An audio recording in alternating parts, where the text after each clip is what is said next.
could go all the way.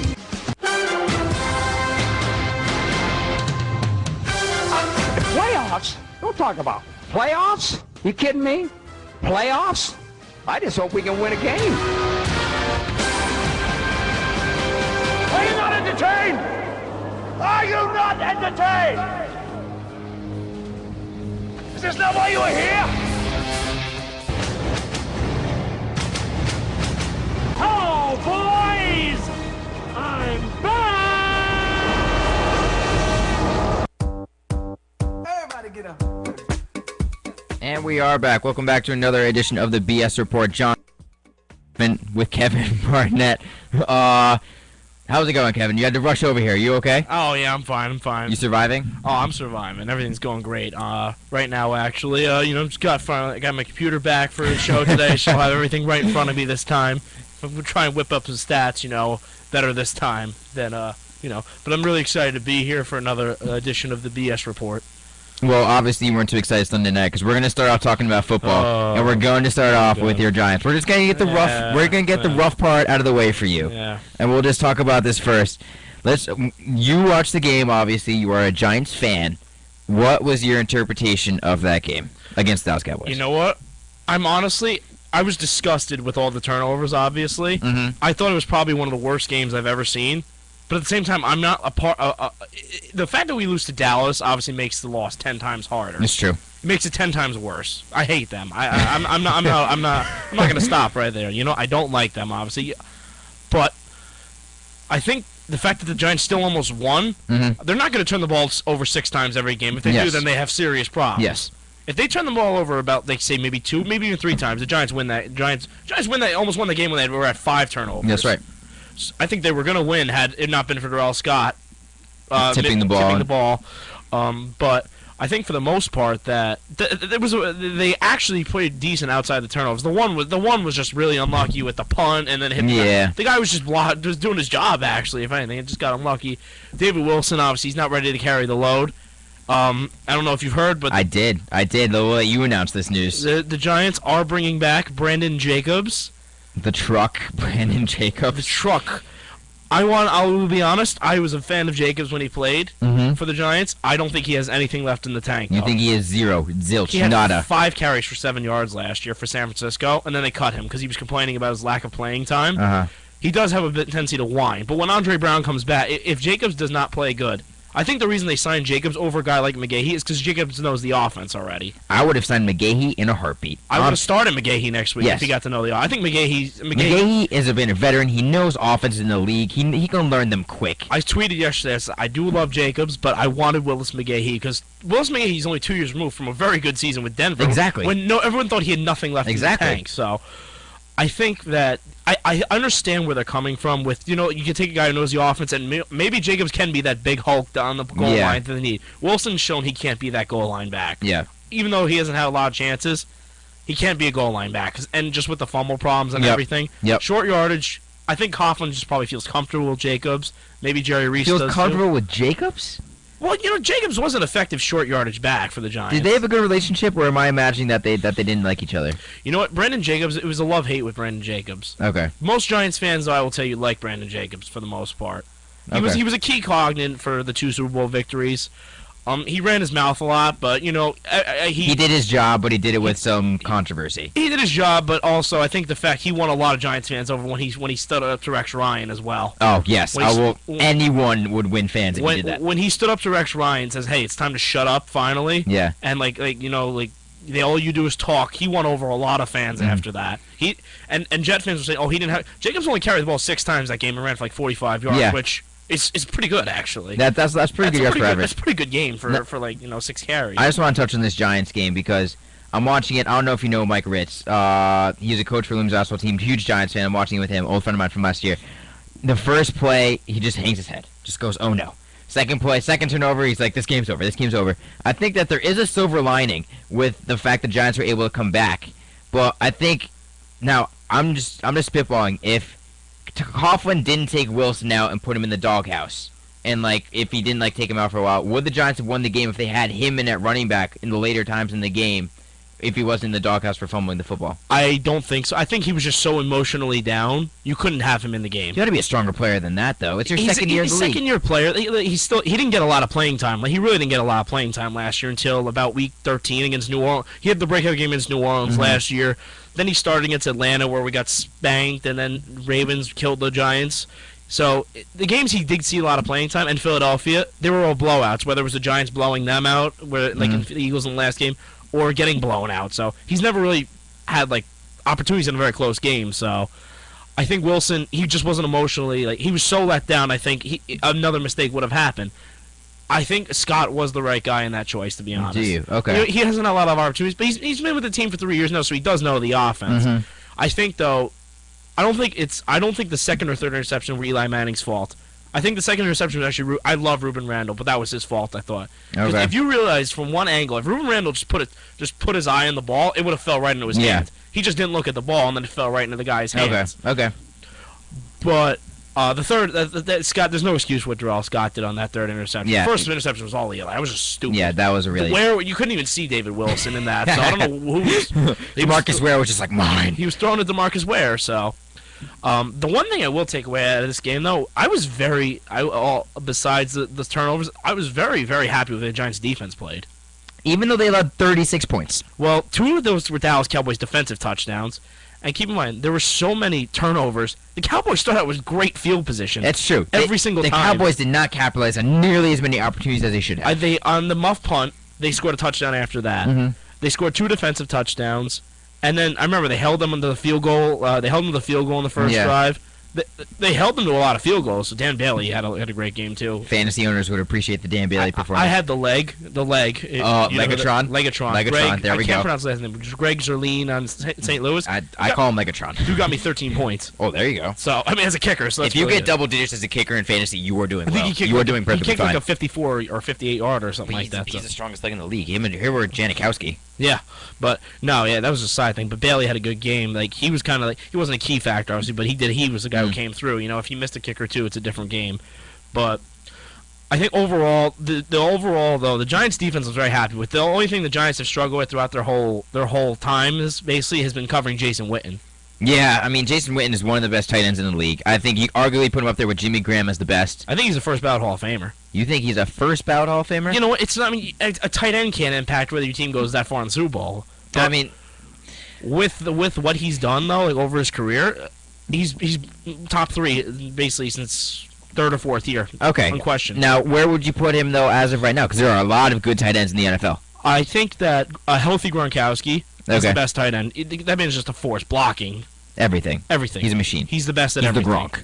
And I'm not saying that to make you happy as a Patriots fan. It is making me happy though. No, but I think Jimmy Graham, he's not as well established a blocker. I think Jimmy Graham might be a more well-rounded receiver than Gronkowski. Yeah. But Gronkowski's a 10 times better blocker than Graham is.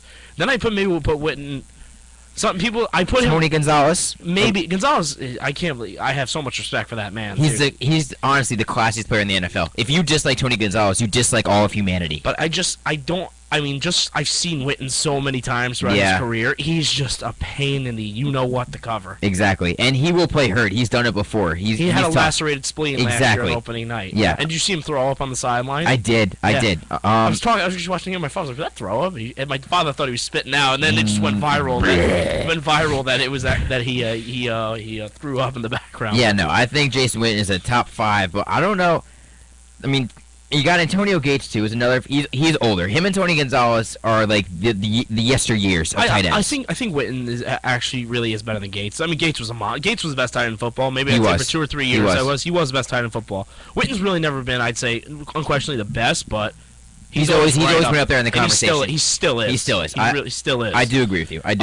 I'm just because the Giants are my baby. They're your darling. They're my baby. Honestly. They're your boo. So I just analyze everything possible when I'm watching. Like I'm sure you do with the Patriots. Oh, you have no idea. I saw that Vine, by the way. We'll get to that. We'll get to that soon. No, we won't get to that went viral. Oh, that's bad. We'll explain when we talk about your Patriots. When we talk about the Patriots. Oh boy. We'll get to your reaction on the Vine, but we're not playing that on air. I probably would have had the same. Not playing that on air. I probably would have had the same reaction though. But I mean, I just analyzed so many things. Corey Webster did a great job on Des Bryant. He did. Des Bryant was shut down. And Corey Webster had a horrible year last year. He's on the injury report now, Des Bryant, with a foot injury. Yeah, I mean, he's always on the injury report. He's true. Oh, he's an injury risk. That's true. So, but Corey Webster had a horrible year last year. Held his own. I mean, Prince Amukamara for the time he did play. Mm-hmm. I was impressed with Dan Connor until apparently he thought he faked an injury, but then the NFL found no evidence of it. But Connor didn't come back in the game. Colin Jenkins, I could see where they're coming from because Colin Jenkins went right back in. But for the most part, I was really impressed. I mean, the only thing I thought, actually, coincidentally, I didn't think the Giants played well on defense was pass rush. And that's what they've been known for. Exactly. Well, I think towards the end, though, when they needed it, Tuck had a good game. Looked so much better this year, from what I saw. Yeah, Tuck was all over the field. Chris Collinsworth was all over how much better Tuck looks now than compared to last year. JPP got a sack when they needed it, and he didn't start, did he? Though he came off the bench. He played limited snaps. Yes. Okay. Colin Jenkins held his own at defense. The defense really played good. They hit because Dallas always had such great field position, and let's face it, even though Dallas, everybody likes to make fun of them. They've never had a bad offense. No, their offense has always been good. No, under Romo, whenever Romo's been there, they've never had a bad offense. So they just had an inconsistent offense. They'd be really good for 3 quarters, and then for 1 quarter they'd do nothing. Or exactly. So they've always had good offenses under Romo. Even the one year they were like 1-7. Once Garrett took over, they went off. Yeah. So I just think I was very satisfied with the defense played. They're not going to turn the ball over 6 times every game, but that's just what it is. Eli Manning, as much as everyone loves him, I'm sorry, I know you're not a fan probably, but yeah, I went there. I'm sorry. I just hope you can see the glare I saw the face though right there. Just like what I said. As much as I love him, he throws a lot of interceptions. He does. But he's one of those quarterbacks. He does make up for it though. Like that's why he's not up there with. Even though he's got the Super Bowls, he's not up in I'd say the Breeze. You have like the Breedies. Wow, Breeze. The Breedies. It's been a long day for you, hasn't it? The Breezes, the Brady's. Brady's, Rodgers, Manning. Peyton Manning, exactly. I think Eli's right under there. He's probably there with like Matt Ryan and Flacco. He's a top 10 quarterback easily. He's in like the 6, 7, 8 range. I would put him there. I actually might put him 5, honestly, just because he's so good in the 4th quarter. He is clutch. He is. I don't think I'd rather take. I know you love Brady and everything. Hey, 38th game-winning drive in the 4th quarter over the Bills on Sunday. I just don't think I'd rather have another quarterback. I mean, how calm Eli is, though. Yeah, well, he's always calm because he has a face like. He's a funny guy, though. So. He is funny. He's funny. Him and Peyton Manning on that DirecTV commercial. Yeah, that was great. The football on your phone, that was great. Eli claimed his rap career was a one and done, though. So. Yeah, that's a bummer. I just think, though, the Giants, they're just one of those teams, though, that they're not, like, they're either really consistent one season or just so inconsistent, like last year. Mm-hmm. Like, they can be, like, or 2 years ago, they can be that 9-7 team. And then go to the Super Bowl. And then win. Or they can just get on fire. Nobody can stop them. This Sunday is going to be a huge test because you're at home. It's Peyton versus Eli. Peyton versus Eli. Eli's 0-2. Eli, even though it's his brother, he's gonna come in angry probably. Oh yeah. He should play with a chip on his shoulder. First home game of the season. They're not like Seattle or New Orleans, loud or Green Bay. But I think Meadowlands is not really when it's a big game. I wouldn't want to play in the Meadowlands. I really wouldn't. I've not been in the new Meadowlands. I went to the old one. I have not been to the I've new never one. been either because I had season tickets to the Giants one year. They went 4-12. I never went to another game. I'm stuck to the television. Love the television. So this is going to be a big test for the Giants this week, though. I'm going to be honest with you. I think they're going to fail the test. I think they're going to lose too as well because Denver, I think, is just a better team. I think Denver is a better football team. Peyton Manning will. Peyton's one of those teams. Peyton Manning can pickpocket the Giants' defense. The Giants' defense played good because they do have talent, but they're not. I don't think they're smart though. The thing is, Tony Romo did not throw a lot of deep balls on Sunday. He threw a lot of 5-yard routes. I feel he didn't test them deep. Yeah. Peyton Manning, despite his neck, which is still hurt, his neck is fine. He's going to test you with the 20-yard throws to Demaryius Thomas. And then he'll do the 13-yard slants to your boy Wes Welker. Not my boy Wes Welker. Not my boy Wes Welker. Danny Amendola is my new boy. He's out, I think, from what I heard. Do not tell me. I know he is. Yeah. I know he is. Right. It hurts. Well, it hurts. Yeah, I think Denver. I think it's going to kind of be. I think it's going to be a close game. I think Denver's going to pull away though. But I think what happens, it may be reversal. I think Peyton may give his team the late lead, and Eli won't have enough time to come back. I'm going to be honest with you. I don't know if it's going to be that close. Yeah. I really don't, because I think that the Denver defense is better than Dallas overall. Right. I think so. I think Champ Bailey will be back, and they're going to have extended rest because they played on the Thursday. I don't know if it's going to be that close. You know what? But I think just from the past, even though the Giants aren't as good as some of these teams, they play good teams very well. Like last year, they spanked San Francisco and they spanked Green Bay. Well, it's like they play to like the other team's level. Like they'll stoop down to a bad team, but they'll play up for a good team. Exactly. They always have to give us agita. As a coach, you must hate that so much. Coughlin must be so furious. I mean, Coughlin. When is he ever happy? You know what, Coughlin, we love Coughlin, though, so, I mean... Boston College grad, can't hate him. Yeah, and he was head coach there. He's a Syracuse grad. He's a Syracuse grad, Boston College coach, excuse me. And then he went to the Jaguars, Can't hate him. But, I mean, that's just what I feel about Giants. But, speaking of, like, your New England Patriots, you have a big game this weekend, but let's just start off with, John, I mean... Your reaction, though, on that Vine was priceless. Okay. His roommate Tyler posted a Vine of his reaction to the New England's game. Did time expired after that? No, that was the field goal. The field goal. Did time expire? No, there was his roommate, our mutual friend Tyler, posted a Vine of John's reaction when New England hit the go-ahead field goal. John's face was like the Hulk without the green on it. He was like, yeah. I mean, I wouldn't have reacted like the Hulk, obviously, but I would have been happy. I was on the top bunk, and yesterday was my birthday, so if the Patriots lost, it would have ruined my birthday. I just told Sean in my previous show, I would have sat on my bed, curled up in a ball underneath my sheets with my head in a pillow for the rest of the weekend. I wouldn't have come out. I wouldn't have celebrated. I would have just mourned. I would have mourned a loss to the Buffalo Bills, starting a rookie quarterback. Who played very well. E.J. Manuel, let me tell you this. He played very well. I was a doubter. I am not a doubter anymore. I mean, like, you can't, I wouldn't say after one game, but... He did not look rattled. That's the thing. There were no, like, moments where he looked like he wasn't in his place. Like, there were moments when Geno Smith played, we're going to get to the Jets game in a bit, where he looked rattled and he looked like he didn't belong. E.J. Manuel, I don't remember any moments like that. You know what, Manuel, he's one of the, I didn't think he was a first-round pick. I honestly thought going into this past draft that Manuel, I thought probably was the third best quarterback in the draft. I really thought Geno was the best quarterback in the draft. I really did. I'm not gonna argue with that. I agree. Yeah, I agree. You know, and then it was kind of a toss-up between Barkley or E.J. Manuel, who I thought was second best. Barkley does not have arm strength. I think that's gonna really hurt him. Barkley does everything very well for a quarterback, but nothing great. Nothing great. Yeah. But I think Manuel's got size. He's got a big arm. But I mean, who knows if he was accurate or not. So Manuel, I had a lot of questions. He threw a touchdown pass to Wood of Buffalo, to the wide receiver Wood in the corner. That was one of the best passes. A dime. Split the safety in the corner perfectly. I mean, who knows if he can carry a load? But hey, when you play, but Buffalo. Doesn't Buffalo historically always play New England tough? They do. In Buffalo, they do. They always do. Yeah. They always. I beat them 2 years ago. I remember. Yeah, I was expecting. This was the first time they led like in the fourth quarter, and like it was like in like 5 years they beat them that once or something, and then and it was the first time they lost, and it was ridiculous. Like they always play them close. The Patriots always escape. The Patriots lost that game. I'm not confident with the Patriots offense, especially if Danny Amendola is out. He's out against the Jets. Shane Vereen is out against the Jets. Shane Vereen was the only 100-yard rusher of the week. He came in off the bench. Fantasy team right here. You had Shane Vereen? He's on my fantasy team. Well done. Well done. I took him as my fourth running back too. No, I mean he was the best player on the offense besides Amendola. Edelman had a great game. I was about to say I thought Edelman may have been your best player. I have always loved Edelman. I've loved him ever since he's been on the team. The Giants were flirting with him this past offseason. Well, I'm really happy he didn't get him because I've always loved him and I always felt like he could be Wes Welker, like not to the same level. But I was amazed by how well he played, the 2 touchdowns, and he's going to be picked up in fantasy leagues like that, especially with Amendola out this week. Edelman's going to be his number 1. Oh, yeah, I just put in a claim for Leonard Hankerson. I don't know if that was a good move. Well, Hankerson, I think he starts Washington. Yeah, he does. He does. So he does. Maybe, who knows, but I wouldn't play. I'm not going to play him either way, because I'm going to play Bolden, Brown, Antonio Brown, and Julio Jones, my receivers. So. Oh, there you go. Did Antonio Brown do anything, though? Because Pittsburgh was awful. He had 70 yards. But Pittsburgh. Yeah. Can we just speak about Pittsburgh?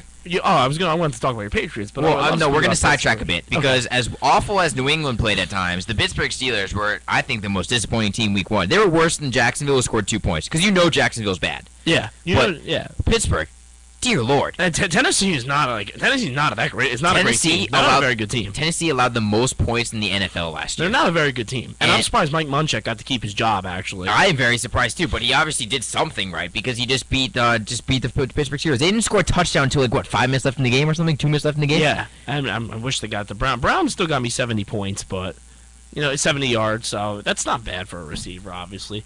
But I don't know why. I thought for some reason, even starting last year, Big Ben's been kind of on the downfall, honestly. I agree. I mean, the running back situation is a tough one.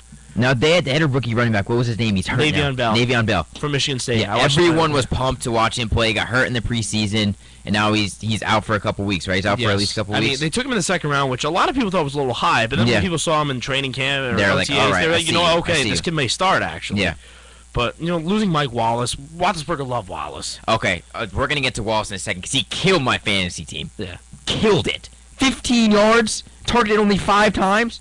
By far the best wide receiver on the Dolphins. I was so angry.